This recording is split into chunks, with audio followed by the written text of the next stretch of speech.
Bab 741 Para monster kegelapan ini mengerikan. Di luar alam rahasia warisan Kaisar Abadi, banyak master dunia Kaisar berdiri di sana. Pemimpinnya adalah sosok setingkat leluhur yang baru saja muncul dari beberapa kekuatan teratas. Mereka memancarkan cakra yang menakutkan dan kekuatan mereka bergejolak dengan kuat. Sekilas, itu seperti negeri dongeng sunyi yang kuat. Alam di atas alam avatar sempurna di dunia Kaisar adalah alam roh avatar, alam dewa, negeri dongeng sunyi dan negeri dongeng murni yang legendaris. Kali ini mereka datang ke sini karena menerima panggilan dari Kaisar Api dan penguasa paviliun rahasia surga. Mereka dengar orang terkuat di alam monster sudah ditemukan dengan pasukannya dan ingin menggunakan alam rahasia ini sebagai batu loncatan untuk menyerang seluruh dunia Kaisar. Kalau mereka tidak datang menghentikannya, mereka khawatir dunia Kaisar akan dalam bahaya. Setelah menerima berita mengejutkan itu, bagaimana mungkin kekuatan besar tidak bertindak? Mereka memberi tahu tingkat tertinggi dari kekuatan sekte masing-masing. Itu adalah klan monster kegelapan. Orang-orang muda tidak tahu betapa menakutkannya klan monster kegelapan dan kebanyakan orang bahkan belum pernah melihatnya. Tapi orang-orang kuat dari generasi yang lebih tua benar-benar takut sampai ketika berbicara tentang klan monster kegelapan. Mereka semua teringat masa ketika dunia Kaisar ada di puncak kejayaannya. Monster kegelapan sudah menyerang dunia Kaisar beberapa kali. Saat itu, kalau bukan karena pengorbanan beberapa master puncak dengan nyawa mereka, mereka mungkin tidak bisa memukul mundur pasukan kegelapan. Lalu tidak jelas siapa yang memerintah dunia Kaisar sekarang. Hanya dalam 3 hari, beberapa kekuatan top di dunia Kaisar mengumpulkan pasukan kuat pertama. Kemudian, dipimpin oleh beberapa tokoh tingkat leluhur yang baru saja meninggalkan pengasingan dengan cepat bergegas ke alam rahasia warisan Kaisar Abadi. 2 hari yang lalu, mereka tiba di pintu masuk alam rahasia. Saat mereka memikirkan bagaimana caranya masuk, tiba-tiba, sesuatu mendadak terjadi. Sekelompok monster kegelapan yang sangat kuat muncul dari pintu masuk. Bala bantuan dunia Kaisar bertabrakan dengan pasukan monster kegelapan tanpa persiapan. Semua orang dunia Kaisar tercengang. Semua orang klan monster kegelapan tercengang. Apa yang terjadi? Mereka disergap. Pikiran yang sama terdengar di hati kedua belah pihak. Setelah mata yang tak terhitung jumlahnya saling menatap selama 2 tarikan napas, pertarungan langsung dimulai. Semua orang di dunia Kaisar dengan cepat menjadi tenang setelah tertegun sejenak. Semangat juang meningkat dalam diri mereka dan niat membunuh dilepaskan. Tidak ada alasan lain, setidaknya puluhan ribu orang yang datang kali ini. Leluhur negeri dongeng sunyi berjumlah 5 orang. Pasukan monster kegelapan yang tiba-tiba muncul dari pintu masuk dunia rahasia cuma berjumlah kurang dari 3.000 orang. Cuma ada 3 monster kegelapan di negeri dongeng sunyi. Terlepas dari jumlah orang, jabatan atau aspek lainnya, mereka sudah memanfaatkan waktu, tempat dan orang yang tepat. Kalau terjadi perang, siapa yang takut pada siapa? Tapi, setelah 3 ronde pertarungan, ekspresi semua orang dunia Kaisar berubah total. Mata mereka menunjukkan ketakutan dan kengerian. Cuma dalam 3 tarikan napas, lebih dari 1.000 orang terbunuh atau terluka parah, tak terhitung jumlahnya yang terluka ringan. Adapun klan monster kegelapan, ratusan dari mereka cuma terluka ringan, tidak ada yang tewas atau terluka parah. Kuat, sangat kuat. Apa ini kekuatan klan monster kegelapan? Kekuatan satu monster tidak sebanding dengan 1 orang dari dunia Kaisar. Pertahanan yang kuat, kekuatan penghancur yang menakutkan dan kekuatan supranatural kegelapan yang aneh. Dapat dikatakan bahwa dalam ranah yang sama, tidaklah berlebihan kalau dibilang bahwa monster kegelapan bisa mengalahkan 10 prajurit dunia Kaisar sendirian. Ini gawat, benar-benar gawat. Mereka terlalu meremehkan para monster ini. Kalau terus begini, bahkan sebelum mereka memasuki alam rahasia, mereka akan dibantai oleh para monster kegelapan ini dan mereka tidak punya pilihan selain melarikan diri. Hati semua orang di dunia Kaisar menciut. Banyak orang menunjukkan keputusasaan di mata mereka. Ini benar-benar, mereka merasa panik dan mereka mati sia-sia oleh klan monster kegelapan. Dan saat ini, Sebuah titik balik muncul. Monster kegelapan yang kuat dan menakutkan ini meraih kemenangan besar setelah pertempuran antara kedua pasukan. Bahkan tanpa terus menyerang. Sebaliknya, dia melakukan gerakan yang sulit dipercaya dan sangat berbeda dengan semua master dunia kaisar. Pasukan monster kegelapan ini, dengan cepat berbalik dan berlari menuju bagian luar alam rahasia. Seperti tidak berniat bertarung. Perasaan itu. Seolah-olah mereka sedang berlari menyelamatkan hidup mereka, bahkan tanpa menoleh ke belakang. Dalam sekejap, semua monster kegelapan menghilang. Semua orang dunia kaisar tercengang lagi.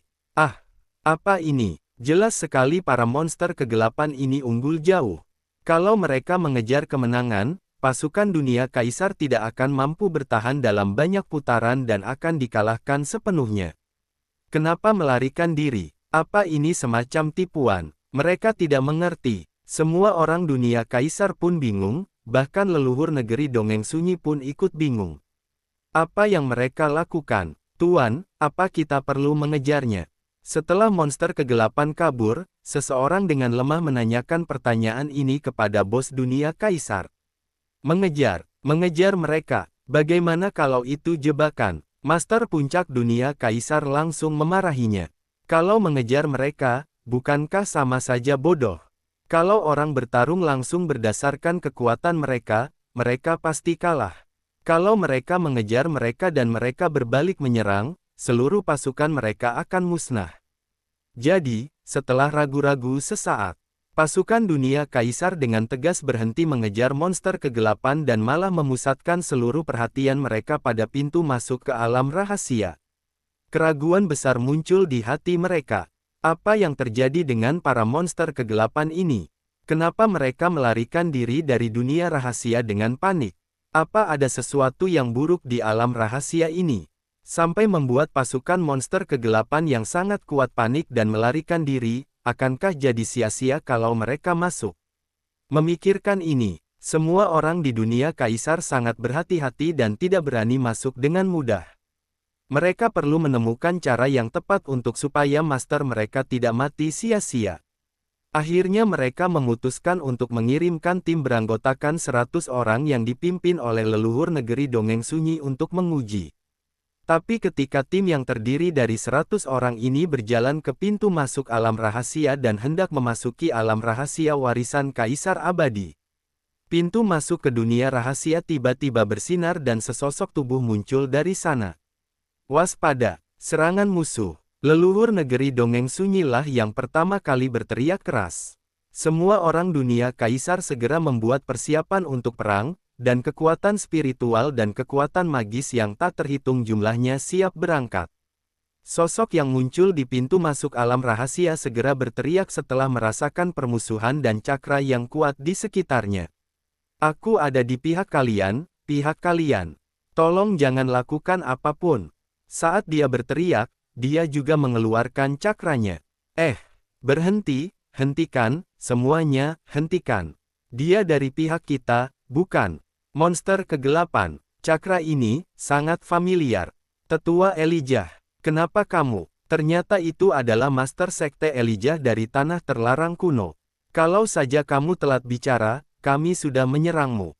Ketua Elijah, kenapa kamu keluar? Di mana Master Kaisar Api, Master Paviliun Rahasia Surgawi dan Wali Kota Zuno? Bukankah kalian bersama? Bab 742 Ku beritahu, Raja Kegelapan sangat kuat. Saat sosok ini muncul dari pintu masuk alam rahasia, semua orang dunia kaisar terkejut seperti burung yang ketakutan. Bagaimanapun, mereka baru saja mengalami pertempuran sengit dengan pasukan monster kegelapan. Bagaimana kalau monster kegelapan lain muncul? Bagus. Setelah merasakan cakra yang dikeluarkan oleh pihak lain, beberapa tokoh tingkat leluhur mengenali orang ini. Salah satu kekuatan teratas di dunia kaisar, Master Sekte dari Tanah Terlarang Kuno, Master Sekte Elijah. Setelah Elijah keluar dari dunia rahasia, dia tidak langsung menjawab pertanyaan mereka. Sebaliknya, wajahnya penuh kewaspadaan dan dia menyebarkan semua ilmu kesadaran dengan sangat waspada. Setelah menyadari bahwa tidak ada bayangan klan monster kegelapan dalam radius 100 mil, Dia menghela napas lega. Dia duduk bersandar di pohon besar dan suasana hatinya perlahan menjadi tenang. Semua orang dunia kaisar terlihat terkejut melihat hal itu, terutama para leluhur. Mereka tahu bahwa ketua Elijah di depan mereka pasti berada di puncak dunia kaisar dalam hal kekuatan. Meski tidak sebagus kaisar api, dia berada di urutan kedua setelah kaisar api. Dan sekarang Master Sekte Elijah terlihat sangat ketakutan. Ada apa? Tetua Elijah, jangan diam saja. Katakan, ada apa di alam rahasia ini? Ya, Kaisar Api dan Master Paviliun Rahasia Surga memanggil kami. Segera setelah kami tiba di sini, kami menghadapi gelombang monster kegelapan dan hampir kalah. Bisa dibilang monster kegelapan lebih kuat dari yang kita duga. Cepatlah, pemimpin Sekte Elijah, bisakah kamu memberitahu kami tentang situasi di alam rahasia? Di tengah desakan semua orang, Ketua Sekte Elijah tidak merahasiakannya lagi dan perlahan menceritakan kisahnya dengan wajah yang berat dan serius. Yang dia ceritakan pertama adalah ketika dia pertama kali memasuki alam rahasia warisan Kaisar Abadi, dia, Kaisar Api, Wali Kota Zuno dan yang lainnya mencari keberuntungan bersama. Ketika mereka mendengar bahwa harta spiritual bawaan, rumput spiritual dewa dan keberuntungan berkualitas tinggi lainnya bisa ditemukan di mana-mana di alam rahasia, napas semua orang menjadi cepat dan mata mereka bersemangat. Mereka tidak sabar untuk segera masuk ke alam rahasia dan mengambil keberuntungan bagus untuk diri mereka sendiri. Kesempatan seperti ini, di luar alam rahasia, bisa dikatakan sangat langka. Begitu muncul, akan diinginkan oleh banyak kekuatan. Cerita Ketua Sekte Elijah berlanjut dan semua orang secara sadar tidak bertindak sembrono. Mereka semua tahu bahwa semakin besar keberuntungan, semakin banyak masalah yang tersembunyi dalam kegelapan. Pasti tidak akan ada kedamaian di dunia rahasia ini. Tentu saja, ketika Ketua Sekte Elijah berbicara tentang dirinya dan Wali Kota Zion yang meninggalkan tim Kaisar Api untuk mencari keberuntungan sendirian. Segalanya mulai berkembang ke arah yang tidak terkendali. Kemanapun mereka mencari peluang itu, mereka tidak bisa menemukannya lagi. Semuanya seakan bersembunyi. Tak mudah mencari keberuntungan, tapi ternyata mereka tak punya kemampuan mematahkan segel penjagaan keberuntungan tersebut. Ketika dia mencoba menerobos segel, dia disambut oleh makhluk roh penjaga lagi. Singkatnya, dia dan Wali Kota Zino mencoba sekuat tenaga untuk mendapatkan keberuntungan. Tepat ketika mereka sedang mencari keberuntungan berikutnya, sesuatu yang buruk terjadi. Mereka tiba-tiba bertemu dengan pasukan monster kegelapan yang dipimpin oleh Raja Kegelapan. Setelah mendengar ini, semua orang dunia kaisar menahan napas. Astaga, bertemu pasukan besar yang dipimpin oleh Raja Kegelapan. Ini lebih menakutkan daripada bertemu hantu. Ketua Sekte Elijah menelan ludahnya dan tidak mau mengingat kenangan ini sama sekali. Itu terlalu menakutkan, jadi dia melewatkannya dengan ringan. Dia baru saja mengatakan bahwa dia nyaris tidak bisa melarikan diri dari Raja Kegelapan dengan mengandalkan teknik rahasia untuk melarikan diri. Sedangkan Wali Kota Zino tidak seberuntung dia ditangkap oleh Raja Kegelapan dan dia mungkin sudah mati sekarang. Semua orang terdiam. Beberapa tokoh setingkat leluhur pun terdiam. Apa ini sungguhan? Kenapa Wali Kota Zino ditangkap? Kenapa Ketua Sekte Elijah bisa melarikan diri? Mereka tidak memikirkannya untuk saat ini. Cuma dengan mendengar cerita Ketua Sekte Elijah, mereka bisa merasakan betapa putus asa situasinya. Tidak ada yang berani mengaku mereka bisa melakukan lebih daripada Ketua Sekte Elijah. Setidaknya, Ketua Sekte Elijah selamat. Mereka baru saja mengalami pertempuran besar dengan monster kegelapan, mereka sangat merasakan teror dari monster kegelapan. Apalagi, Raja dari klan monster kegelapan. Sangat menakutkannya. Ketua Sekte Elijah, seberapa kuat Raja Kegelapan? Salah satu leluhur menanyakan pertanyaan yang paling ingin dia tanyakan. Ketika semua orang mendengar ini, mereka semua mengangkat kepala dari pemikiran mendalam mereka. Mereka ingin tahu jawabannya. Ketua Sekte Elijah berpikir sejenak dan menjawab. Dia jauh lebih kuat dari Kaisar Api. Dengan kata lain, Kaisar Api mungkin tidak mampu mengalahkan Raja Kegelapan, kata ketua sekte Elijah. Begitu dia mengatakannya, semua orang dunia kaisar terdiam. Cuma ada kengerian di mata mereka. Kaisar api tidak bisa mengalahkan Raja Kegelapan. Ketua sekte Elijah bisa dipercaya dan tidak mungkin dia bisa membuat kesimpulan sembarangan mengenai masalah ini. Dengan informasi ini, mereka merasakan kepanikan dari lubuk hati mereka yang paling dalam. Siapa Kaisar Api? Dia adalah eksistensi tertinggi di dunia kaisar. Apalagi akhir-akhir ini, Kaisar Api sudah mentransformasikan keempat esensi dan kekuatannya kembali melonjak hingga mencapai ketinggian yang tidak dapat mereka bayangkan. Tapi bahkan eksistensi teratas ini, ternyata bukan tandingan Raja Kegelapan. Kalau begitu, kekuatan Raja Kegelapan itu tidak benar. Ketua Sekte Elijah, kalau yang kamu katakan benar, lalu kenapa pasukan monster kegelapan yang kita temui sebelumnya melarikan diri dari alam rahasia seolah-olah nyawa mereka terancam? Salah satu dari mereka menyadari ada sesuatu yang salah. Kalau dipikir, masuk akal juga. Kalau Raja Kegelapan sekuat itu, tak seorang pun di alam rahasia yang bisa menandinginya. Lalu, kenapa para monster kegelapan lari? Ketua Sekte Elijah juga menggelengkan kepalanya, menyatakan bahwa dia tidak mengerti. Melihat semua orang masih menatapnya, dia tidak punya pilihan selain mengaku. Setelah dia melarikan diri dari Raja Kegelapan, dia bersembunyi dan tidak berani menampakkan wajahnya. Kekuatan klan monster kegelapan benar-benar melampaui imajinasinya. Dia, Kaisar Api dan yang lainnya mungkin tidak bisa melakukan apapun padanya. Begitu bertemu Raja Kegelapan di alam rahasia, pasti akan langsung mati. Jadi, setelah bersembunyi selama 2 hari ini, dia memperhatikan sekelompok monster kegelapan yang mau melarikan diri dari alam rahasia, jadi dia mengikuti mereka secara diam-diam. Dia bersiap untuk meninggalkan alam rahasia. Sebagus apapun keberuntungan di sana, dia tetap harus hidup untuk menikmatinya.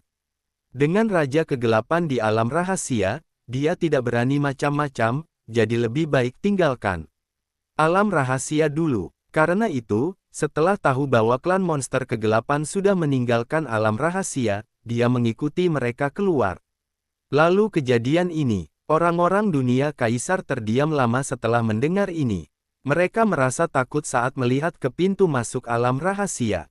Harus bagaimana selanjutnya? Masuk atau tidak? Bas. Saat itu, di pintu masuk dunia rahasia, cahaya tiba-tiba berkedip lagi. Semua orang, termasuk ketua sekte Elijah, segera berdiri. Mereka sudah siap dan kekuatan spiritual mereka melonjak. Segera, 3 sosok muncul di pintu masuk dunia rahasia. Bab 743 Apa wanita ini Raja Kegelapan? Saat semua orang dunia kaisar melihat 3 sosok muncul di pintu masuk, mereka merasa ngeri. Tatapan mereka waspada. Dari berita yang mereka dengar, cuma ada 2 kelompok orang yang memasuki alam rahasia. Salah satu kelompoknya adalah pasukan monster kegelapan yang dipimpin oleh Raja Kegelapan. Kelompok lainnya terdiri dari Kaisar Api, Master Paviliun Rahasia Surga, Ketua Sekte Elijah dan Wali Kota Zino, totalnya 4 orang. Saat ini, Ketua Sekte Elijah sudah keluar. Lalu cuma tinggal 3 orang yang tersisa di pihak mereka. Tapi menurut informasi tadi, Ketua Sekte Elijah bilang bahwa Wali Kota Zino sudah mati di dalam. Dan di alam rahasia warisan Kaisar Abadi ini, dia tidak bisa menggunakan dunia kecil sama sekali. Ini berarti, di antara 3 orang yang keluar saat ini, tidak mungkin semuanya adalah orang-orang dunia Kaisar. Klan monster kegelapan, paling tidak salah satunya pasti monster kegelapan. Melihat ketiga orang yang berdiri sangat berdekatan satu sama lain, mereka pasti satu kelompok. Kalau begitu mungkin, ketiga orang ini, semuanya adalah monster kegelapan. Dalam waktu singkat, banyak master dunia kaisar yang telah membuat analisa dan penilaian paling akurat. Sesaat kemudian, saat mereka melihat ketiga sosok tersebut dengan jelas, ini akan semakin menegaskan penilaian batin mereka. Bukan Kaisar Api, bukan Master Paviliun Rahasia Surga dan bukan Wali Kota Zino. 1 laki-laki dan 2 perempuan. Dilihat dari penampilannya, Ketiga orang ini tidak terlihat seperti klan monster kegelapan dan hampir tidak ada bedanya dengan klan manusia dunia kaisar. Tapi ada yang aneh dari cakra dan pelatihannya. Pemuda yang berdiri di tengah tidak menunjukkan cakra apapun. Namun mereka merasakan ancaman yang kuat dari pemuda ini. Dan dua wanita di samping laki-laki ini. Tidak ada yang salah dengan cakra mereka, tidak ada bau gelap klan monster kegelapan. Tapi tingkat pelatihan kedua wanita ini, ternyata, negeri dongeng sunyi, yang benar saja, ini keterlaluan. Cuma ada segelintir master negeri dongeng sunyi di dunia kaisar. Kebanyakan dari mereka adalah laki-laki. Jarang ada master perempuan. Mereka semua saling mengenal dan akrab satu sama lain. Namun di antara sekian banyak manusia yang hadir, tidak ada yang mengenal dua wanita negeri dongeng sunyi di hadapan mereka. Maka tidak perlu banyak berpikir lagi. Ketiga orang ini pastilah monster kegelapan. Brengsek, monster kegelapan sangat licik dan berpura-pura menjadi manusia dunia kaisar dan menyelinap masuk. Pasti mereka punya rencana tersembunyi. Bum, tidak diragukan lagi. Di bawah pimpinan beberapa leluhur negeri dongeng sunyi. Semua orang menggunakan teknik mereka sendiri pada ketiga orang itu. Dalam sekejap, sajak yang tak ada habisnya terdengar. Ini seperti sungai galaksi yang mengalir, sangat menakjubkan. Lebih baik percaya bahwa hal itu ada daripada percaya bahwa hal itu tidak ada. Terlepas dari ketiga orang ini benar-benar monster kegelapan yang menyamar, asalkan mereka bisa ditundukkan untuk sementara, maka mereka akan aman. Kalau tidak, bisa bahaya. Di sisi lain, saat Elijah melihat ketiga sosok itu, dia bingung. Kenapa, itu dia. Dia masih hidup dan keluar dari alam rahasia. Tunggu sebentar, dia terkejut, tapi saat dia berteriak, orang-orang dunia kaisar sudah terlanjur menyerang. Suaranya langsung tenggelam di langit yang penuh kekuatan magis. Ini, sekarang mereka dalam masalah. Ketua Sekte Elijah menjadi panik. Dia tidak mengkhawatirkan keselamatan pemuda itu, hidup dan matinya tidak ada hubungannya dengan dia. Tapi yang terpenting adalah, pemuda ini sepertinya punya hubungan dekat dengan Kaisar Api dan keduanya sudah seperti bersaudara. Mungkin mereka tidak punya hubungan darah. Kalau pemuda ini mati di hadapannya, Kaisar Api mungkin akan meminta pertanggungjawabannya. Ini masalah besar. Ketua Sekte Elijah mengertakkan giginya, kekuatan spiritualnya melonjak ke seluruh tubuh dan dia mau membantu lawan memblokir beberapa serangan dengan tubuhnya. Bagaimanapun, jangan sampai dia mati. Namun, tiba-tiba, wanita berwajah dingin di antara ketiga sosok itu bergerak. Dia melangkah ke depan. Kekosongan antara kedua belah pihak rapuh dan terkoyak karena serangan sejumlah besar kekuatan magis. Cakra yang menakutkan bercampur dengan kekuatan kehancuran. Dunia kaisar sekarang sangat lemah. Wanita itu bicara sambil memandang semua orang dengan tatapan jijik. Berikutnya, gadis itu sedikit mengangkat tangan kanannya dan menyerang perlahan. Saat berikutnya, cakra di sekelilingnya berubah drastis. Samar-samar terlihat sosok-sosok ganas dan menakutkan yang tak terhitung jumlahnya, dengan sosok yang sangat agung, berdiri di antara langit dan bumi. Seperti dewa monster kuno, seperti binatang buas kuno. Itu sangat kuat hingga membuat orang-orang terpana. Saking dahsyatnya hingga membuat hati orang bergetar. Menyerang dengan satu telapak tangan. Sosok-sosok itu mulai meninggikan suara dan berteriak dengan marah, seolah-olah akan terjadi bencana kiamat. Bang! Terdengar suara keras. Langit dan bumi runtuh, semua hukum hancur. Semua kekuatan supranatural dan mantra yang dikeluarkan dimusnahkan sepenuhnya. Jeritan yang tak terhitung jumlahnya terdengar. Banyak master dunia kaisar yang baru saja menyerang, muntah darah dan terbang mundur beberapa meter. Bahkan kedua leluhur negeri dongeng sunyi yang ikut menyerang mengeluarkan darah dari mulutnya. Darah dan energi melonjak di tubuh mereka, sebelum akhirnya mereka menekannya. Konyol, semua orang benar-benar tercengang. Bahkan ketua Sekte Elijah, yang ingin menghentikannya, tertegun, menatap kosong ke arah wanita itu. Kekuatan macam apa ini? Bukankah ini sangat menakutkan dan kuat? Dengan kekuatannya sendiri, dia mampu menghalau serangan gabungan dari begitu banyak orang.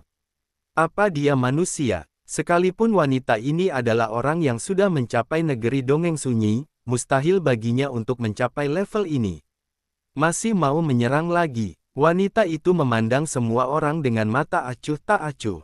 Cakra kehancuran yang mengerikan keluar dari tubuhnya. Di depan semua orang, wanita ini lebih menakutkan daripada klan monster kegelapan. Apa orang ini? Raja Kegelapan, Ketua Sekte Elijah, sudah lama tidak bertemu denganmu. Aku tidak menyangka kamu sudah keluar dari alam rahasia. Kamu sudah mendapatkan banyak keberuntungan. Saat semua orang gemetar dan tidak berani menjawab, pria muda di sebelah wanita itu tersenyum pada Ketua Sekte Elijah dan bertanya. Mendengar ini, Ketua Sekte Elijah menunjukkan senyum masam dan dengan cepat menjawab, rekan Vernon ini bisa saja. Setelah kita berpisah, aku tidak mendapat keberuntungan apapun. Aku khawatir, kalau bersama kamu tetap tidak tertarik padaku. Ini bukan kerendahan hatinya. Pemuda di depannya adalah Vernon, yang memimpin jalan Kaisar Api dan Master Paviliun Rahasia Surga di alam rahasia. Kemampuan pria ini sangat hebat bahkan dia pun terkesima dan tak percaya. Sekarang dia melihat dengan mata kepala sendiri dewa pembunuh yang mengerikan muncul di samping pemuda ini. Mana berani dia melakukan macam-macam. Dia bahkan bicara dengan hati-hati. Dia merasa, kalau wanita pembunuh itu ingin melawannya, dia cukup menggerakkan jarinya dengan santai. Ini, apa sebenarnya yang terjadi? Di mana Kaisar Api dan Master Paviliun Rahasia Surga?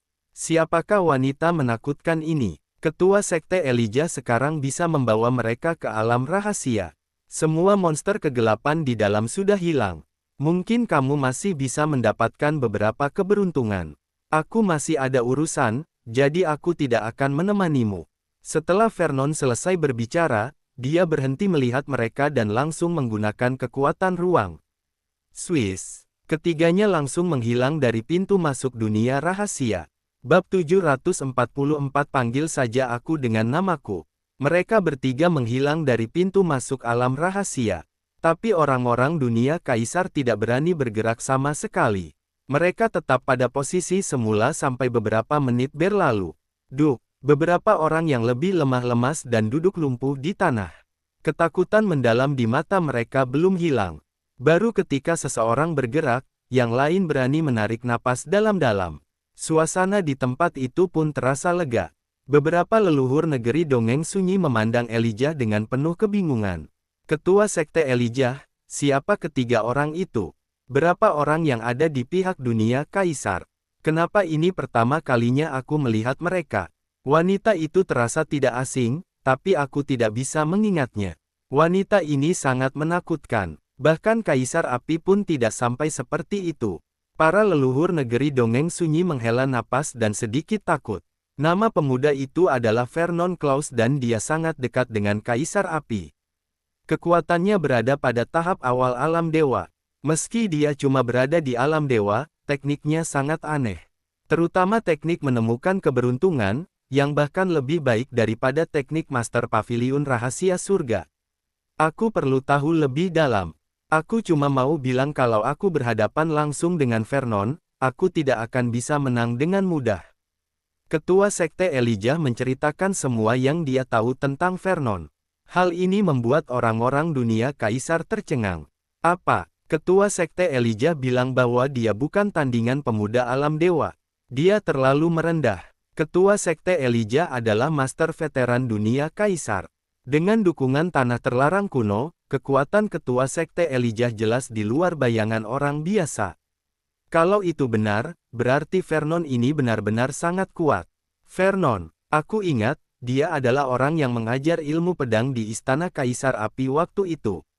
Benar, seseorang dari sekteku sudah mendengarkannya.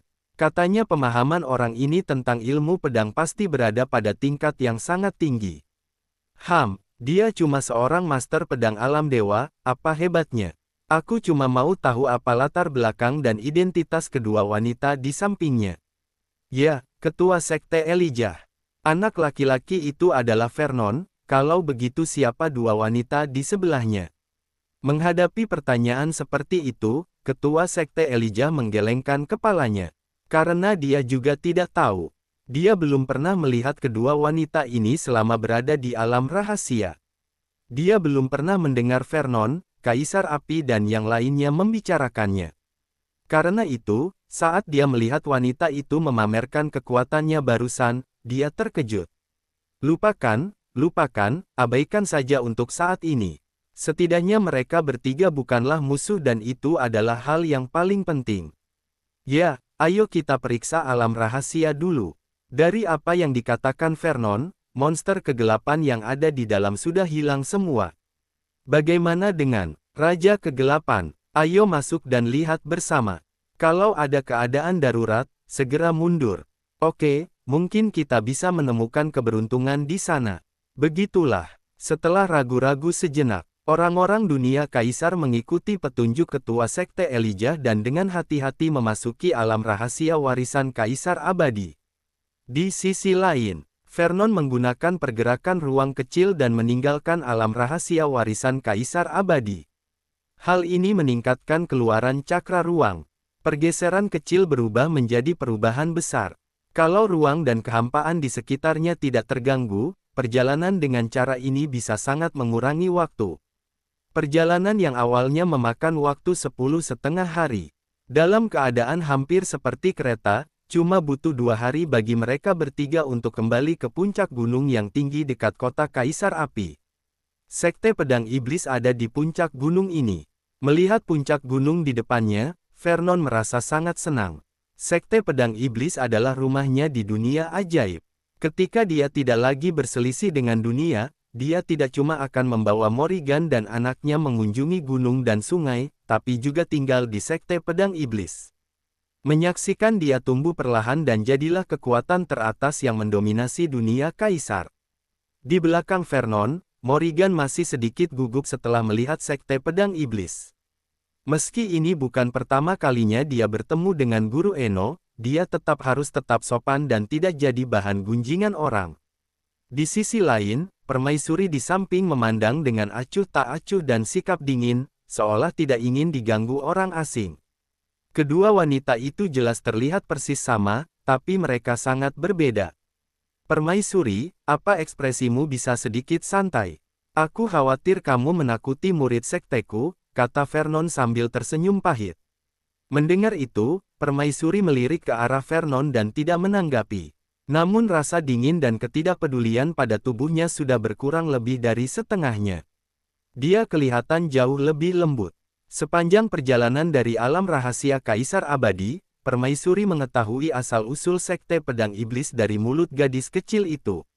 Dia tahu bahwa sekte ini dibawa ke sini dari alam kegelapan oleh Vernon dan dibangkitkan di sini dengan susah payah. Sepertinya Sekte Pedang Iblis ini sangat penting baginya. Kalau begitu, dia harus menghormati anak itu. Anak kecil, panggil saja aku dengan namaku di depan para tetua, Permaisuri berpikir sejenak dan berkata. Hah, Vernon tertegun, langsung memanggil namanya. Kenapa Permaisuri ini tiba-tiba begitu murah hati? Gelar kehormatan dan nama depan adalah hubungan yang sangat berbeda. Dan, dia bahkan tidak tahu nama orang ini. Morrigan melihat kebingungan Vernon dan dengan cepat berbisik, Eno, nama asli kakak adalah Lucy Haran. Namanya bagus, kan? Biasa saja, tidak sebagus namamu, Vernon membalas pujian melalui telepati. Dia bukan orang yang terus terang. Tidak ada alasan untuk memuji wanita lain di depan wanitanya sendiri. Hehehe, bagus, Eno. Kecerdasan emosionalmu meningkat, patut diapresiasi. Ucap Morrigan sambil diam-diam tersenyum. Vernon memutar matanya ke arah Morrigan. Sepertinya wanita ini sudah membaca banyak hal akhir-akhir ini. Dia bahkan tidak terdengar seperti penduduk asli dunia ajaib. Lucy, ya, kalau begitu cobalah belajar dari Morrigan, Vernon meninggikan suaranya dan berkata dengan ringan. Kata-kata ini membuat mata Permaisuri menyipit dan dia menoleh ke arah Vernon, dengan sedikit keanehan di matanya. Dia juga tidak menanggapi. Vernon tidak melihat ekspresinya. Karena dia menyuruhnya untuk tidak bersikap sopan, maka dia sangat kasar. Morrigan di sebelahnya ingin tertawa, tapi menahannya. Dia tidak menyangka Eno begitu berani hingga Permaisuri pun diolok-olok.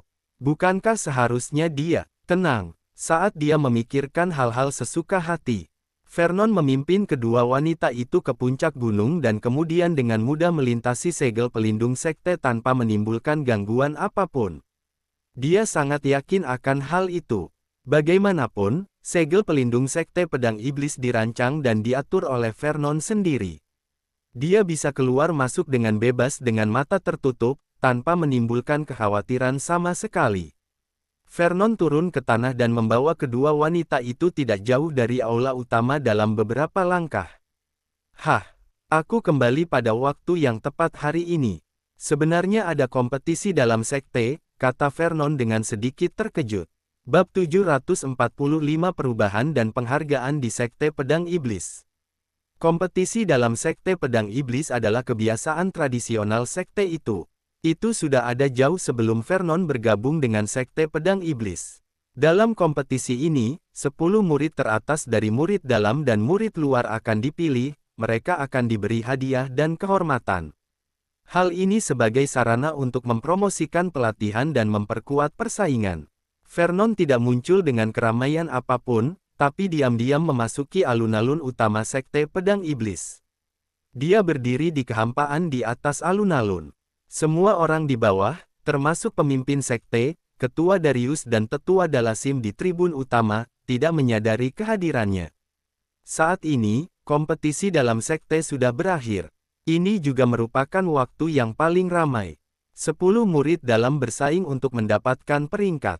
Berkat sumber daya Vernon yang sangat besar dan investasi seni bela diri, ditambah dengan kepadatan cakra yang padat di sekitar mereka, kekuatan Sekte Pedang Iblis meningkat tajam. Terlepas dari kondisi atau manfaat lainnya, mereka jauh lebih baik daripada beberapa kekuatan utama. Sama seperti 10 murid dalam teratas sekarang, kekuatan pelatihan mereka sudah mencapai tahap tengah alam avatar sempurna atau lebih tinggi. Kekuatan seperti itu mungkin tidak cukup di dunia kaisar.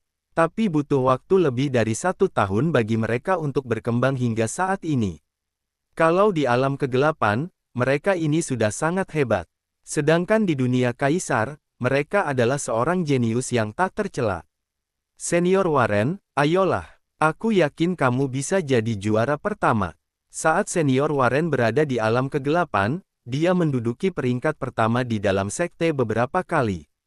Sekarang semuanya sudah berakhir. Favoritku sekarang adalah Senior Huskar. Ya, meski Senior Warren kuat, Senior Huskar pasti akan menang kalau dia bisa menyusulnya nanti. Kenapa Senior Huskar tiba-tiba naik begitu cepat? Seingatku Senior Huskar tidak dapat peringkat sama sekali sebelumnya.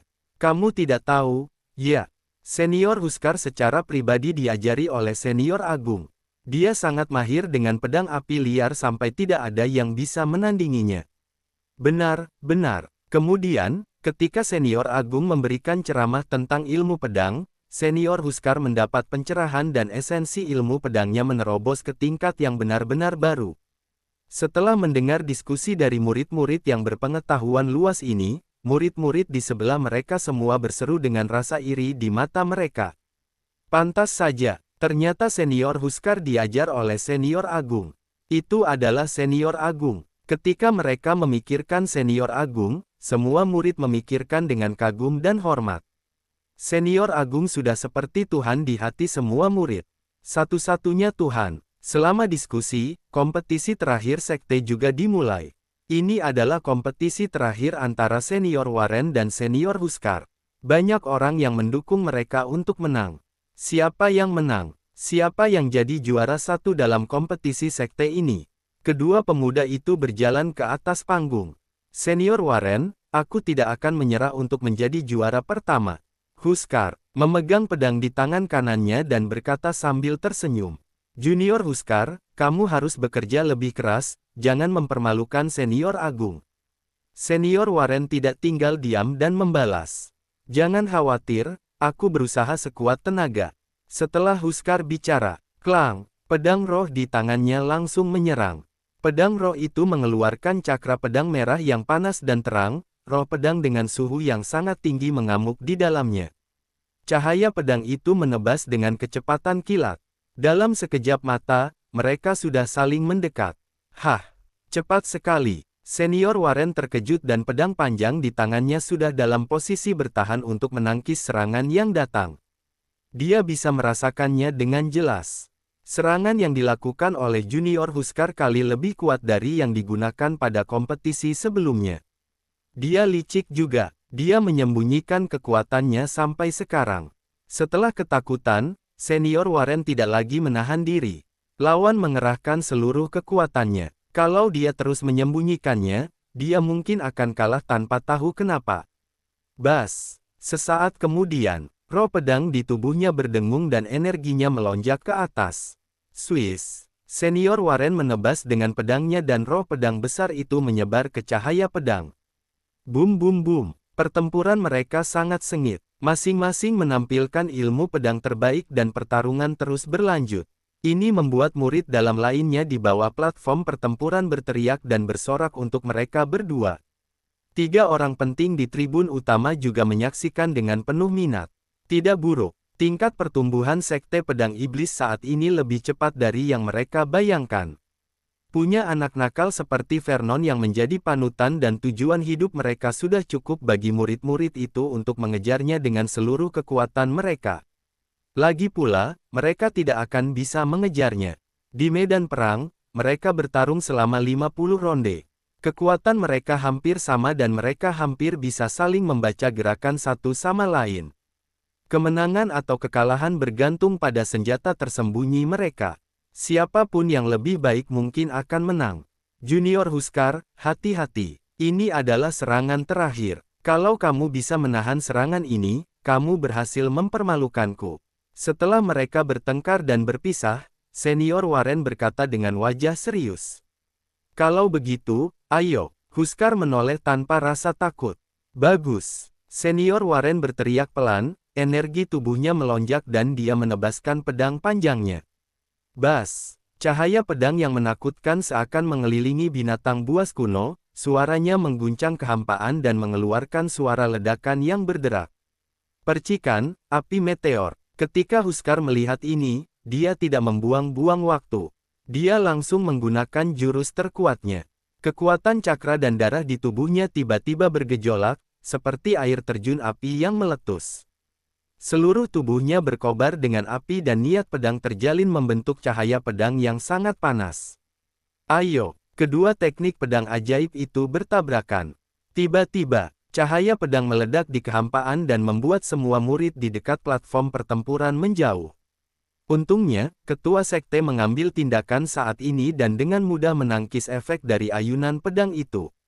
Setelah semua murid terkejut dengan betapa kuatnya serangan itu, mereka segera melihat ke arena pertarungan. Siapa yang menang? Apa mereka berdua jatuh? Bagaimanapun, mereka sangat kuat.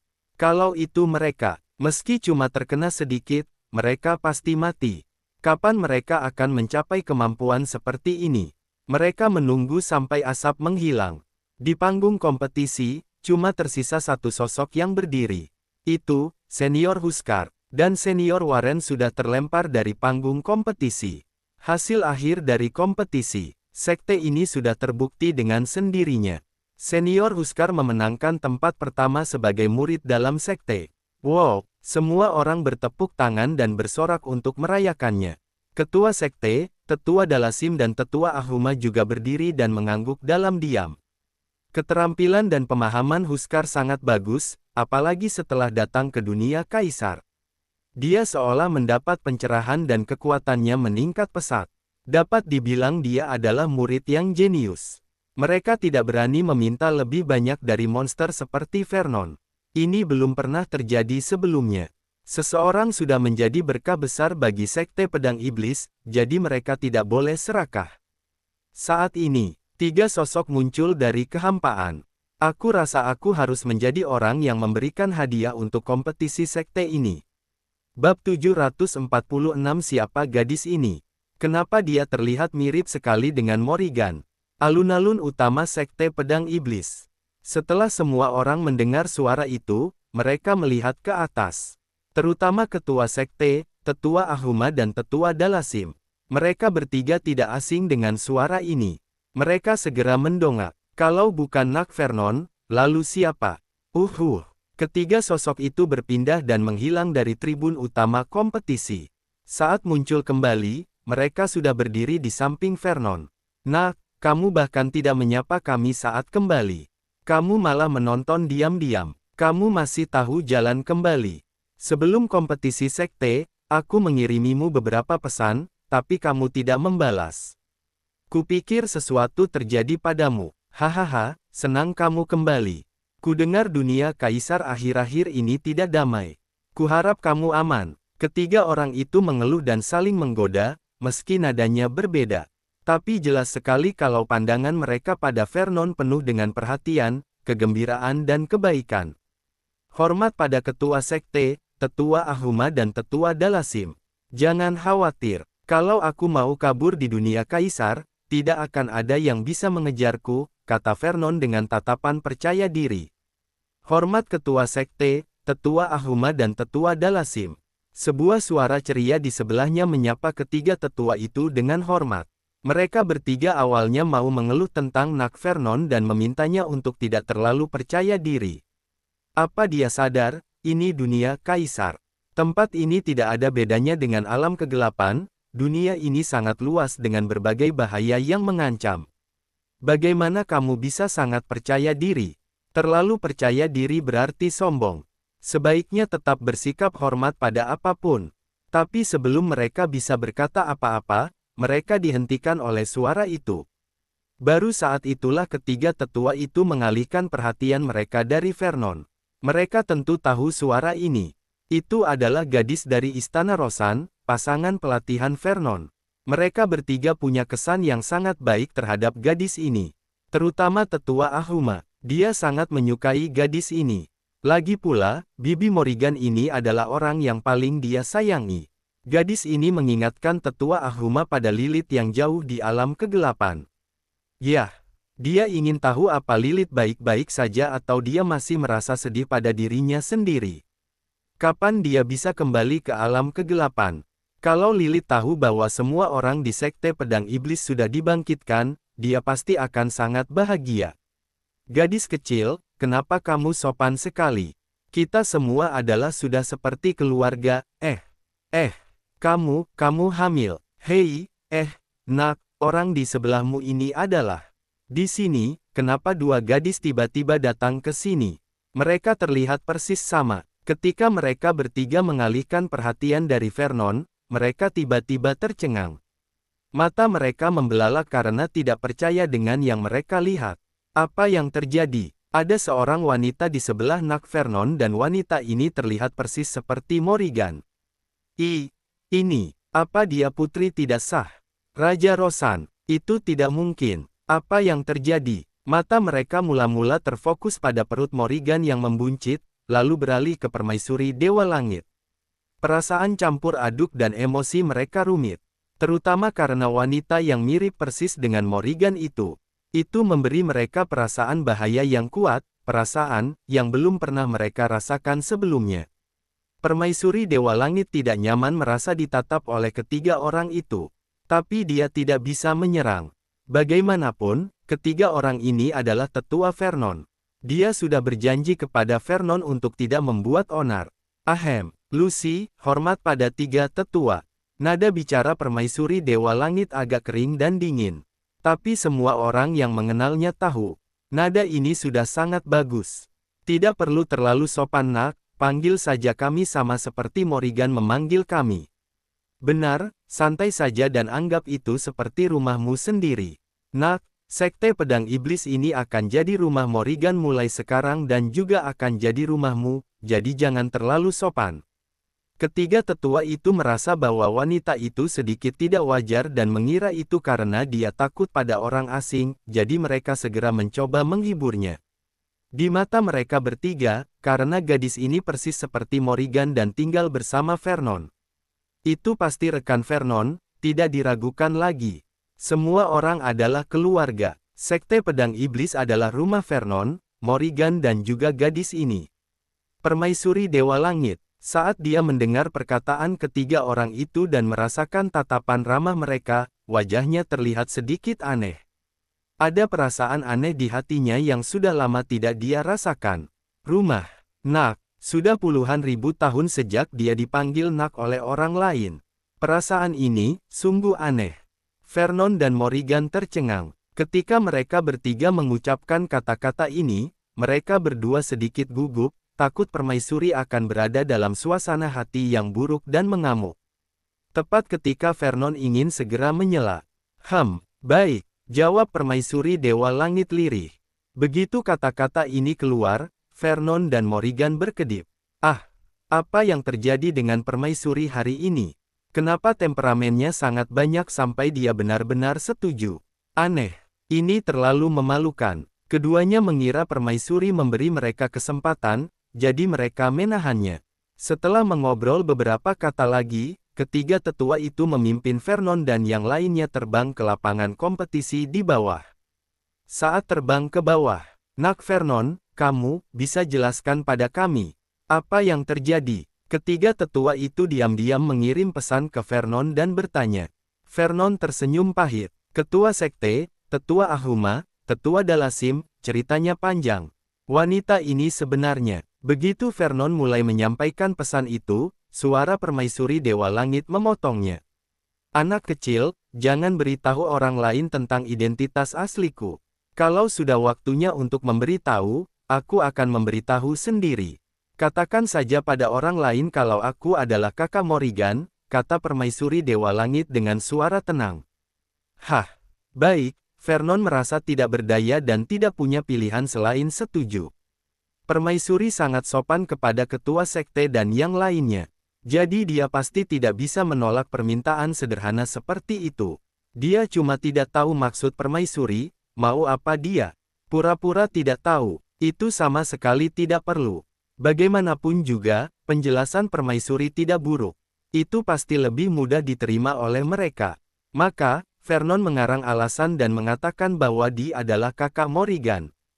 Ketiga tetua itu tidak mempertanyakan hal ini, lagi pula, kedua gadis itu terlihat persis sama.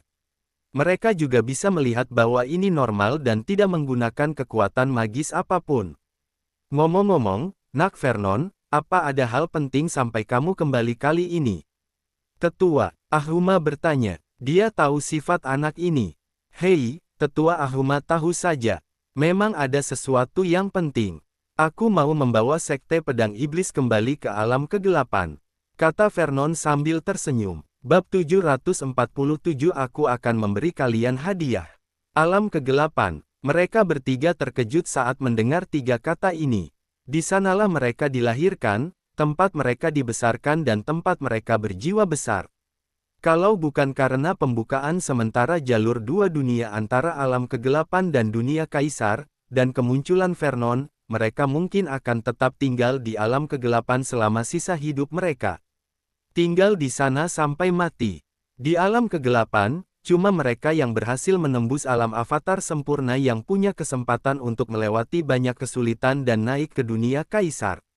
Tidak peduli siapa itu, mereka sangat mendambakan kenaikan, tapi pada saat yang sama mereka merasa waspada dan takut. Karena sangat banyak master yang terjatuh saat proses kenaikan. Karena itu, meski banyak orang kuat menerobos ke alam avatar sempurna, mereka tidak akan naik. Mereka lebih baik mati di alam kegelapan. Untuk ketua sekte pedang iblis, ketua Darius dan tetua Dalasim. Walau konsentrasi energi dunia kaisar jauh lebih tinggi dibandingkan alam kegelapan, tapi cakra antara langit dan bumi juga kuat dan terdapat berbagai manfaat. Tapi perasaan mereka terhadap alam kegelapan tidak bisa dilepaskan begitu saja. Selama periode waktu ini di dunia kaisar, kekuatan mereka bertiga sudah meningkat pesat dan tingkat kekuatan keseluruhan dari seluruh sekte pedang iblis juga sudah berkembang pesat. Tidak kurang dari 200 orang di sekte pedang iblis yang sampai di alam avatar sempurna. Ada banyak alam setengah avatar puncak juga. Di alam kegelapan, puncak alam setengah avatar adalah batas kekuatan tempur. Ada orang-orang kuat di alam avatar sempurna. Tapi mereka bisa jadi adalah orang tua yang bertapa dalam pengasingan 10.000 tahun yang lalu, atau sosok hebat yang bersembunyi di kekuasaan tertinggi. Biasanya mereka tidak terlihat. Di antara ketiga tetua itu, terutama tetua Ahuma. Ketika dia mendengar bahwa Vernon akan membawa Sekte Pedang Iblis kembali ke alam kegelapan, matanya sedikit memerah. Itu menyenangkan. Artinya dia akhirnya bisa bertemu lagi dengan Lilith, Bibi Morrigan. Dia sudah menantikannya siang dan malam dan akhirnya hari ini telah tiba. Tetua Ahuma tentu saja juga berpikir untuk kembali sendirian.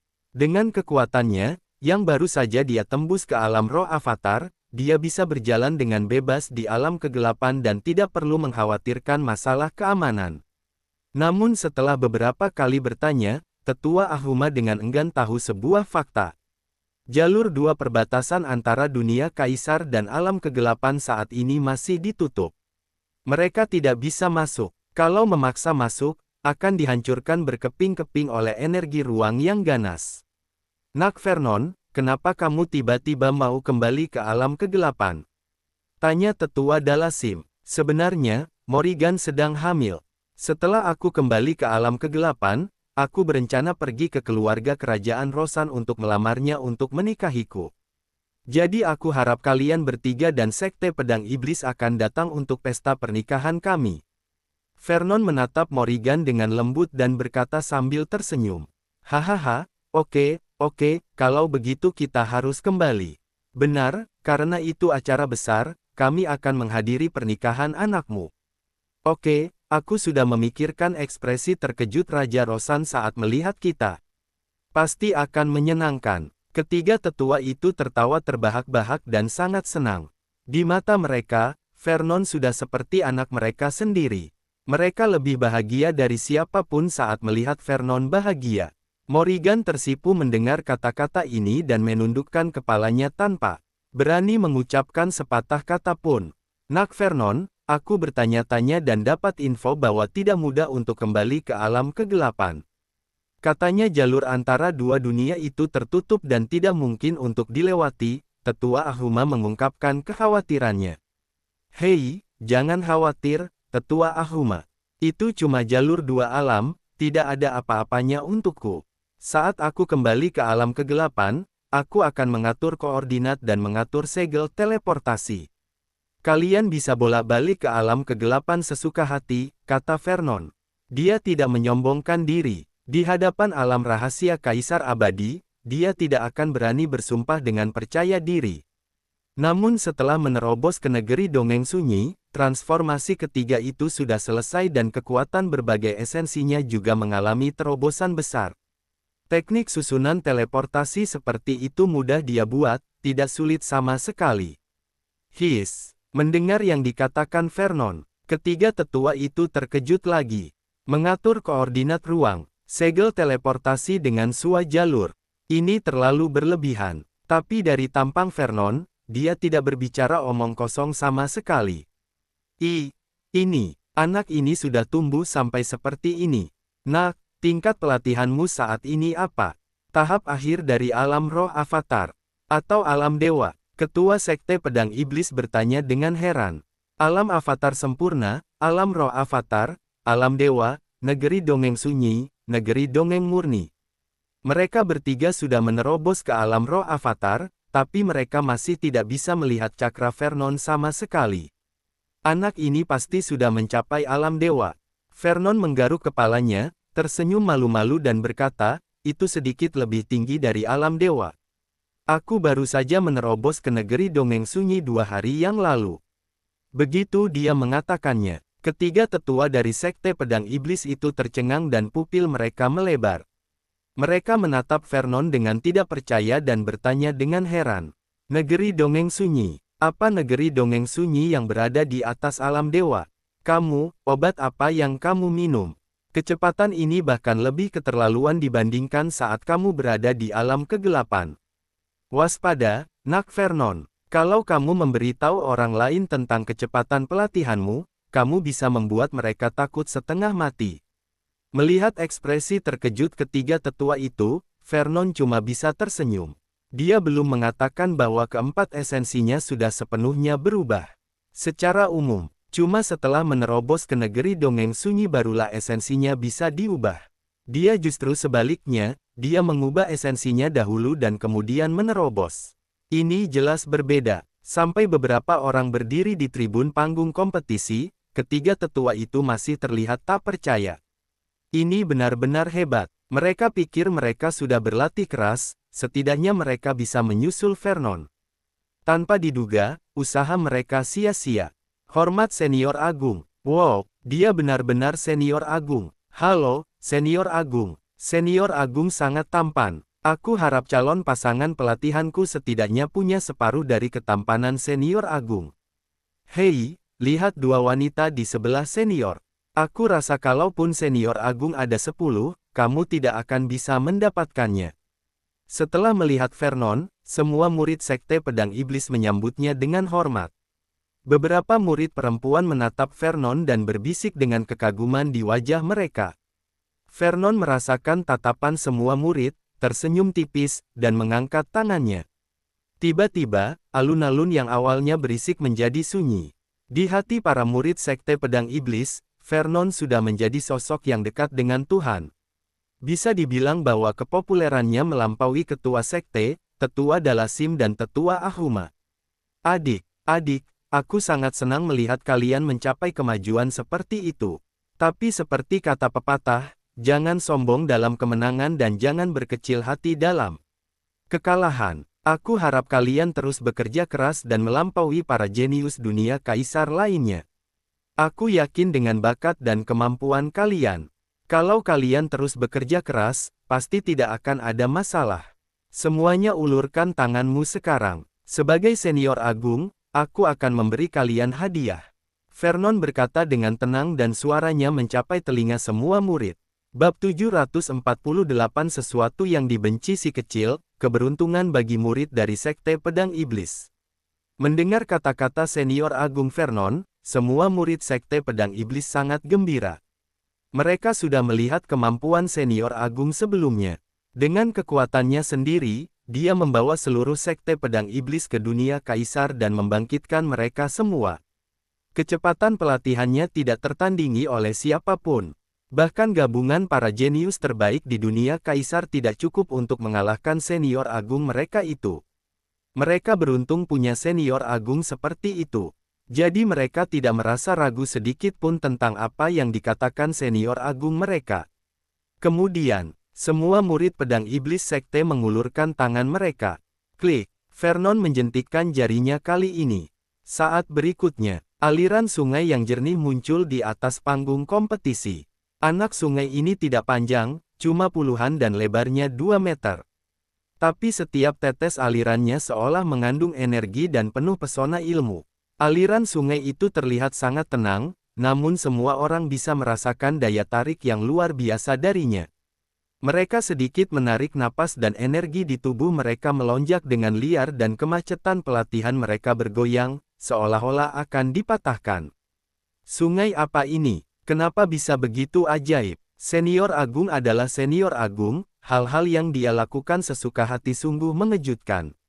Tepat ketika semua orang bingung dan ingin bertanya pada senior apa sebenarnya ini.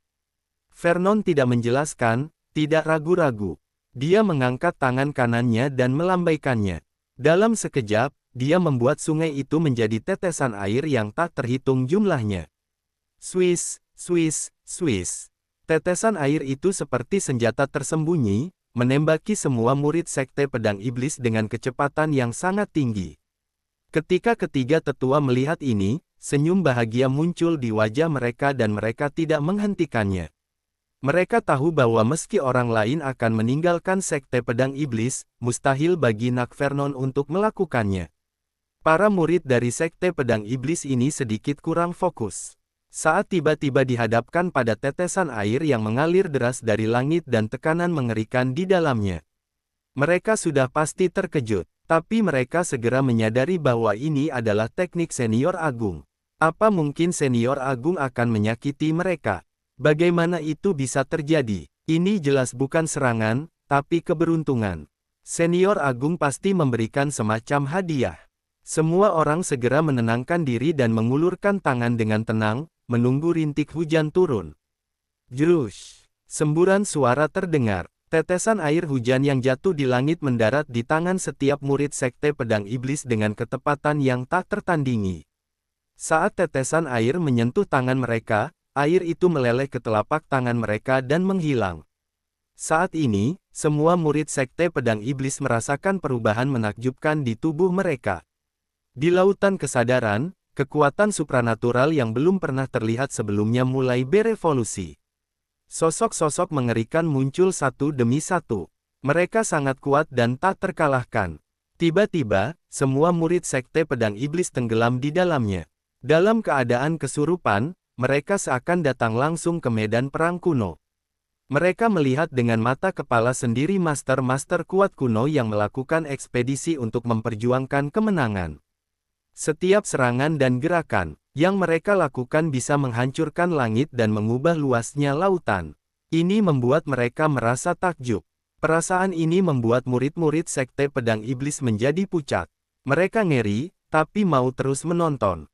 Seolah-olah pintu menuju dunia baru sudah terbuka, penuh bahaya dan sangat menggoda. Bas! Penampakan muncul di panggung kompetisi Sekte Pedang Iblis. Sinar cahaya di atas kepala semua murid berkumpul, terjalin dan tersusun, berubah menjadi galaksi, mengalir dengan misteri yang tak terhitung jumlahnya. Hah! Kekuatanku meningkat pesat. Apa ini, pencerahan? Ketua Sekte Pedang Iblis berkata dengan kaget. Hahaha, teknik Nakvernon menjadi semakin tidak terduga. Inikah teknik negeri dongeng sunyi yang kuat? Sungguh menakjubkan. Tetua Dalasim dan Tetua Ahuma sama-sama terkejut. Bagaimanapun, mereka tidak tahu teknik apa yang digunakan Nakvernon. Yang mereka tahu adalah murid sekte mereka akan memiliki keberuntungan besar kali ini. Saat cakra kuno dan luas di alun-alun menyebar ke seluruh tempat, cahaya misterius yang tak terhitung jumlahnya bergemerlapan, semuanya menyatu seperti bima sakti, mengalir ke kepala semua murid. Boom, boom boom, boom boom boom. Terdengar suara genderang di dalam kehampaan yang berisi suara misterius surga, menyucikan hati dan menyucikan jiwa, sungguh luar biasa. Nakvernon, apa sebenarnya yang kamu lakukan? Bukankah ini terlalu berlebihan menggunakannya pada anak-anak nakal ini?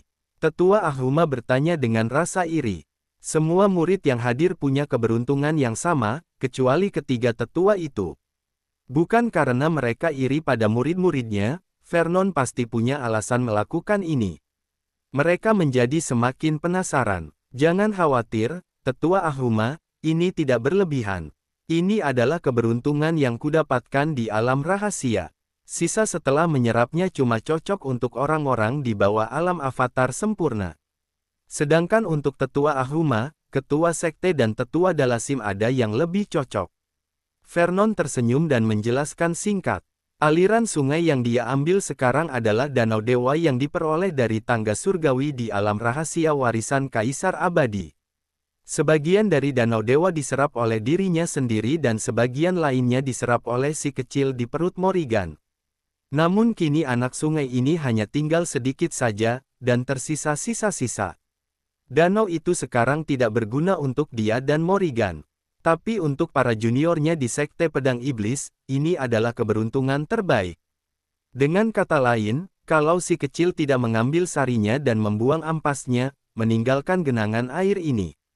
Hanya satu tetes air danau dari danau abadi bisa membuat semua para juniornya mati lemas atau bahkan meledak sampai mati. Setetes energi dari danau abadi bukanlah sesuatu yang bisa ditahan oleh seorang master alam avatar sempurna. Setelah melihat semua murid Sekte Pedang Iblis duduk untuk memurnikan air dari sungai. Ilmu kesadaran Vernon meliputi seluruh puncak gunung Sekte Pedang Iblis. Sebuah pemikiran muncul di benaknya. Semua murid Sekte Pedang Iblis dibawa ke dunia kecilnya. Dengan kekuatan pelatihan negeri dongeng sunyi yang dimilikinya, dia tidak boleh terlalu santai pada junior yang tidak menaruh curiga ini. Ketua Sekte, Tetua Ahuma, Tetua Dalasim, ayo kita pulang ke alam kegelapan sekarang. Lebih dari setahun sudah berlalu dan aku tidak tahu apa ada yang berubah di alam kegelapan, kata Vernon sambil tersenyum. Dia membawa murid-murid Sekte Pedang Iblis ke dunia kecilnya. Sedangkan kalau ketiga tetua sekte, mengikutinya tidak akan mempengaruhi kecepatannya sama sekali. Selain itu, dia menerima banyak keberuntungan di warisan Kaisar Abadi. Banyak yang tidak dia gunakan sendiri. Dia bisa memberikannya pada mereka bertiga di jalan. Oke, ayo pergi, aku. Tidak sabar untuk kembali ke alam kegelapan. Tetua Ahuma sangat senang dan dia tidak sabar untuk kembali ke alam kegelapan. Dasar kamu memikirkan Lilith setiap hari, jangan tunda pelatihanmu. Benar, aku akan menerobos ke alam roh avatar tahap menengah hingga akhir. Dasar hantu tua, tahu saja. Ketua Sekte dan Tetua Dalasim tentu tahu kenapa Tetua Ahuma begitu tidak sabar, jadi mereka membuat beberapa lelucon. Kalian berdua tunggu saja. Dengan bakat dan kemampuanku, aku pasti akan jauh lebih cepat dari kalian. Tetua Ahuma langsung berteriak balik. Bab 749 Jalur Dua Alam untuk Pulang. Setelah Vernon membawa semua murid Sekte Pedang Iblis ke dunia kecilnya, dia tidak membuang banyak waktu. Bersama ketiga tetua, dia menggunakan pergeseran ruang dan bergegas menuju jalur dua alam. Sepanjang jalan, ketiga tetua itu dikejutkan oleh keterampilan ruang Vernon dan menyadari bahwa sangat nyaman untuk bepergian seperti ini. Mungkin suasana hati mereka sedang bagus. Setelah terbiasa dengan ritme gerakannya, ketiga tetua itu mulai saling menggoda lagi. Kurang dari 3 hari, mereka tiba di dekat jalur dua alam. Ada banyak master dunia kaisar yang berkumpul di sini saat ini. Kebanyakan dari mereka master alam roh avatar dan sejumlah kecil master alam avatar sempurna. Perhatian mereka terfokus pada jalur dua alam. Mereka menunggu sampai jalur dua alam benar-benar terbuka, lalu pergi ke alam kegelapan untuk mencari keberuntungan. Jumlah keberuntungan di dunia kaisar pasti jauh lebih banyak dibandingkan di alam kegelapan. Tapi dunia kaisar, terlepas dari luas wilayahnya, jumlah orang yang berkuasa dan orang yang lebih kuat, tidak bisa dibandingkan dengan alam kegelapan. Karena itu kalau jalur dua alam tersebut dibuka, kelompok pertama yang bergegas pasti akan bisa mendapat banyak keberuntungan. Semakin lama mereka pergi, semakin sedikit keberuntungan yang didapat dan mereka tidak akan mendapat apa-apa. Itu benar, rupanya lebih dari setahun yang lalu jalur dua alam itu sedikit terbuka, lalu ditutup entah kenapa. Ya, aku ingat sekelompok orang menerobos masuk dan berhasil menuju alam kegelapan. Apa orang-orang ini bertanggung jawab sudah menutup jalur dua alam? Mereka meninggalkan aku dan lainnya di sini. Haha, kalian berpikir terlalu berlebihan. Teknik yang bisa mengubah jalur dua alam itu bahkan sulit dilakukan oleh negeri dongeng sunyi. Kelompok orang yang menerobos saat itu cuma setingkat alam avatar sempurna. Jadi kita tunggu apa lagi? Benar, sepertinya itu adalah masalah dari jalur dua alam itu sendiri. Aku bertanya pada guruku, cuma butuh waktu paling lama 3 tahun dan setidaknya 1 tahun, jalur dua alam ini akan terbuka. Oke, kalau begitu kita tunggu. Diskusi seperti ini tidak jarang terjadi di dekat jalur dua alam tersebut. Itu sudah bertahan selama bertahun-tahun. Hampir setiap beberapa dekade ada orang baru yang datang untuk menunggu. Seringkali ada rumor bahwa jalur dua alam tersebut akan terbuka dalam beberapa tahun. Namun beberapa tahun sudah berlalu dan masih belum ada pergerakan. Situasi ini tidak berubah hingga lebih dari setahun yang lalu. Karena suatu hari lebih dari setahun yang lalu, jalur dua alam itu benar-benar terbuka. Dan sekelompok orang berhasil masuk dan sampai di alam kegelapan. Tapi saat itu, jalur antara dua alam tersebut sepertinya cuma membuka sedikit dan cuma bisa melewati para master alam avatar sempurna. Tidak peduli seberapa tinggi tingkat pelatihan mereka, mereka tidak akan bisa masuk. Setelah kejadian ini, jalur dua alam jadi terkenal dalam radius 100.000 mil. Ada banyak orang yang datang ke sini untuk mencoba peruntungan.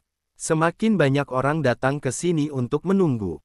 Baru hari ini, mereka yang menunggu disebarkan dalam gelombang di dekat jalur dua alam, menunggu dengan sabar berulang kali. Swiss. Seolah berteleportasi, 6 sosok muncul tepat di pintu jalur dua alam. Hal ini membuat orang-orang di sekitar mereka mengerutkan kening. Mereka tidak melangkah maju untuk segera memarahinya. Sebaliknya, mereka mengeluarkan ilmu kesadaran dan memindainya. Ini untuk mencegah mereka melakukan kesalahan. Kalau pihak lain adalah tokoh besar dan mereka langsung menyerang, bukankah itu sama saja cari mati? Karena itu, mereka harus tahu detail pihak lain sebelum mengambil tindakan. 6 orang ini terdiri dari 3 pria tua, 2 wanita dan seorang pria muda. Ketiga lelaki tua itu semuanya berada di alam roh avatar tingkat awal hingga menengah. Kalau mereka bisa bertahan, mereka dianggap berada di alam roh avatar tingkat menengah.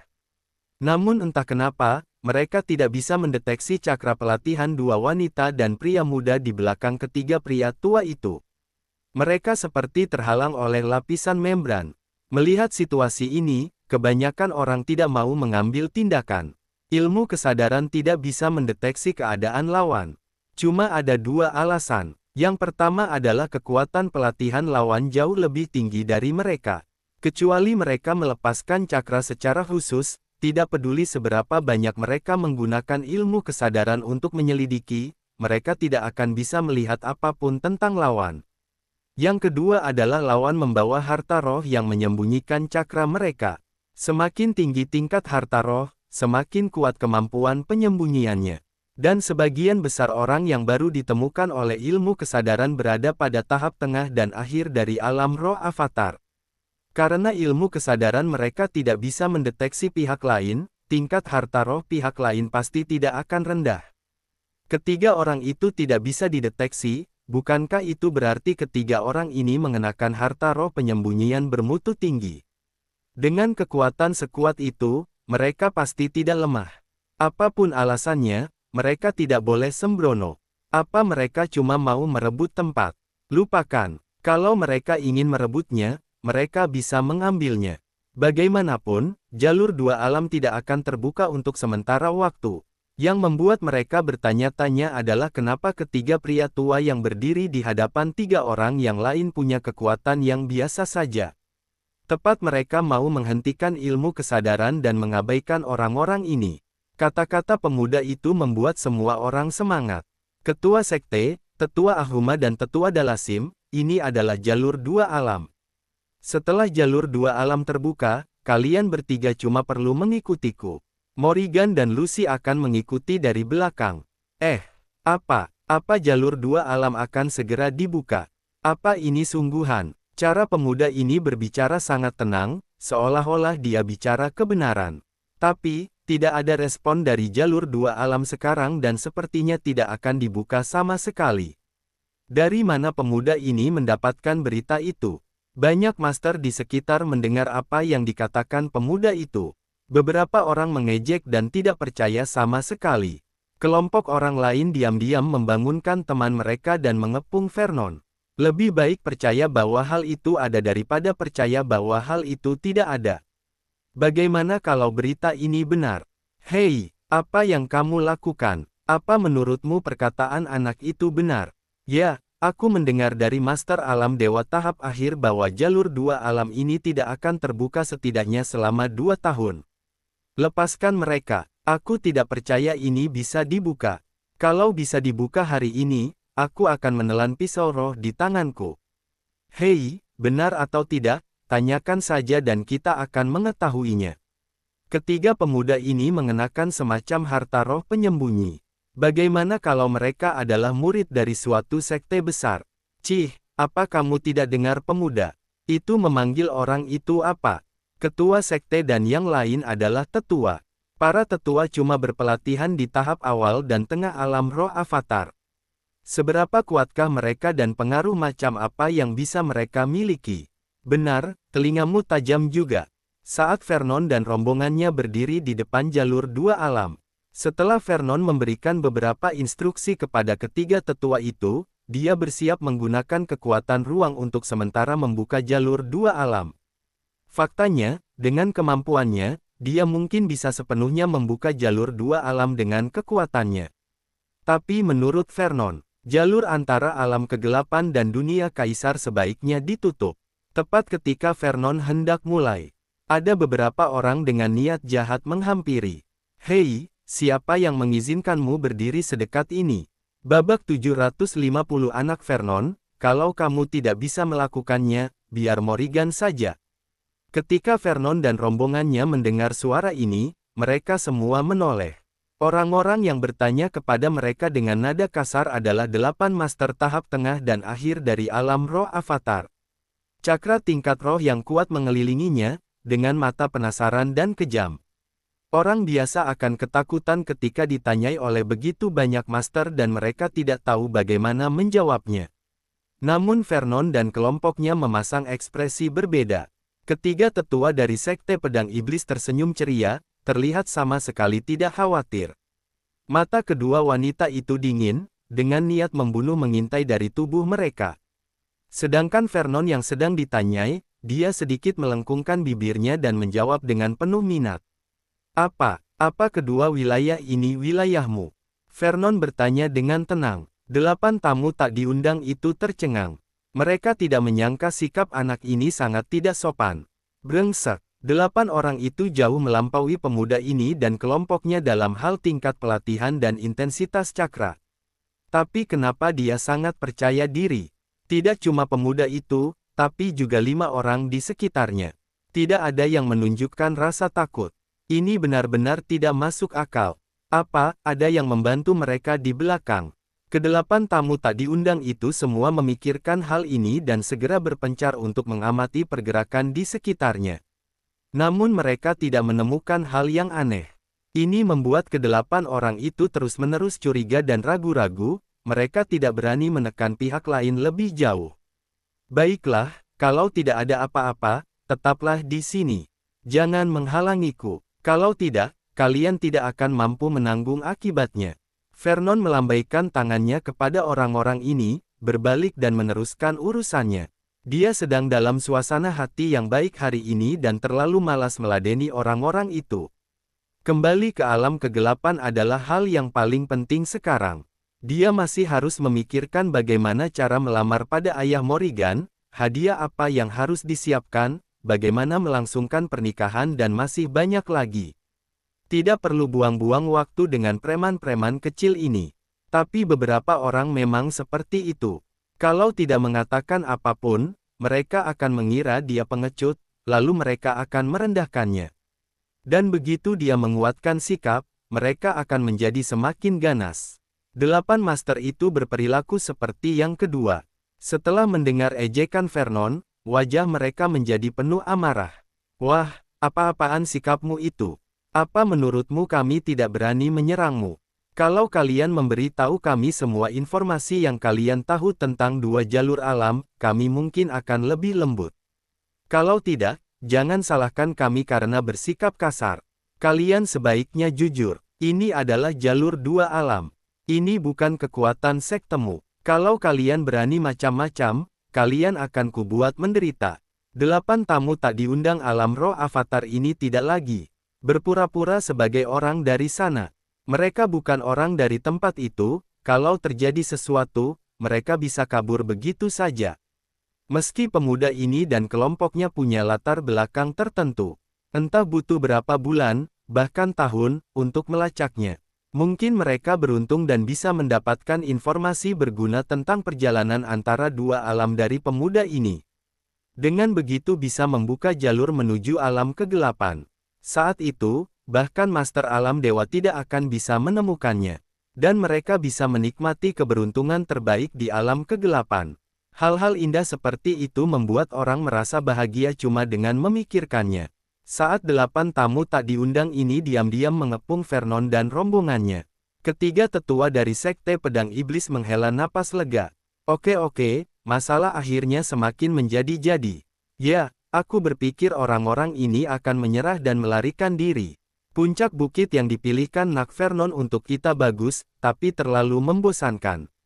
Sekarang kita akhirnya bisa melihat sesuatu yang menyenangkan, jadi jangan takut. Ketiga tetua itu saling memandang dengan penuh harap, merasakan situasi pertempuran yang akan segera terjadi dan merasa sangat bahagia. Hidup ini terlalu membosankan, dan alangkah baiknya kalau mendapat sedikit rangsangan sesekali.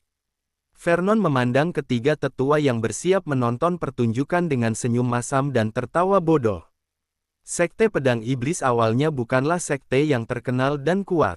Ketiga tetua bahkan lebih ganas.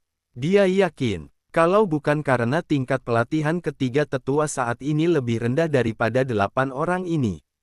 Ketiga tetua ini mungkin sudah mulai bertarung dengan 8 master dunia kaisar ini. Ada satu hal yang ingin dia katakan. Dengan pelatihan Vernon, ketiga tetua itu tidak akan dikalahkan kalau mereka benar-benar serius, tapi mungkin mereka tidak akan mampu mengalahkan 8 orang itu. Kalau tingkat pelatihan ketiga tetua itu ditingkatkan 1 atau 2 alam kecil, 8 orang ini tidak akan bisa mengalahkan ketiga tetua itu. Vernon menggelengkan kepalanya dan maju selangkah. Aku akan memberi kalian kesempatan untuk mengambil menyerang, cepat, kata Vernon dengan tenang. Karena ketiga tetua itu mau menonton pertunjukan, biarkan saja mereka melihatnya. Dalam sekejap, bocah sombong, apa menurutmu kamu master alam dewa yang kuat? Dia bicara dengan sombong. Kamu cari mati. Kalau begitu ke sini. Ketika 8 orang melihat ini, mata mereka muram. Dibenci dan diejek berulang kali oleh beberapa orang yang lebih lemah dari mereka, dia tidak pernah mengambil tindakan. Mereka berdelapan tidak perlu berbaur di dunia kaisar. Belum lagi, banyak sekali orang yang menonton. Kalau takut, mereka akan terintimidasi. Itu akan menjadi lelucon abadi. Kekuatan dahsyat terpancar dari mereka berdelapan, langsung menumpas pemuda sombong itu dan kelompoknya. Dalam sekejap, gabungan tekanan mereka berdelapan mungkin bisa membuat orang-orang biasa bertekuk lutut. Mereka tidak perlu melakukan apapun. Namun saat tekanan gabungan dari 8 orang itu hendak mengenai pemuda itu. Boom! Cakra seperti naga purba tiba-tiba muncul dari pemuda itu ke langit. Seperti binatang buas tiada taraf yang naik ke langit dan mengaum, suaranya menggerakkan bintang-bintang dan mengguncang seluruh dunia. Sebentar saja, kedua tekanan itu bertabrakan. Klik, tekanan yang ditumpangkan dari 8 orang itu hampir hancur. Puff-puff, mereka beterbangan, darah terciprat ke udara. 8 tamu tak diundang yang baru saja mengepung Vernon dan kelompoknya semuanya terjatuh ratusan meter jauhnya, lemas dan terluka parah. Cuma teriakan ke-8 orang itu yang terdengar. Tidak ada yang berani berbicara. Mata semua orang membelalak dan hati mereka dipenuhi ketakutan. Negeri dongeng sunyi. Inilah cakra negeri dongeng sunyi, seorang master super. Astaga, ini luar biasa. Pemuda itu ternyata master super negeri dongeng sunyi. Apa ini tidak terlalu hebat? Semua orang langsung terkejut. Kalian sudah menonton pertunjukan, jadi kita akan kembali ke alam kegelapan sekarang. Kamu harus berdiam-diam. Kalau kalian jatuh, aku tidak akan bisa menyelamatkan kalian. Vernon tersenyum dan mengatakan sesuatu yang bercanda kepada ketiga tetua itu. Itu saja, nak Vernon, kamu melaju sangat cepat. Benar, aku berkedip dan semuanya berakhir.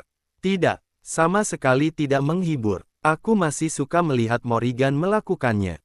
Ketiga tetua itu mengatakan bahwa mereka tidak menyukai pertempuran tadi, tapi mereka sudah mengikuti di belakang Vernon. Vernon, baiklah, lain kali dia tidak akan melakukan apapun dan menunggu sampai akhir. Bersambung ke bab 751. Terima kasih.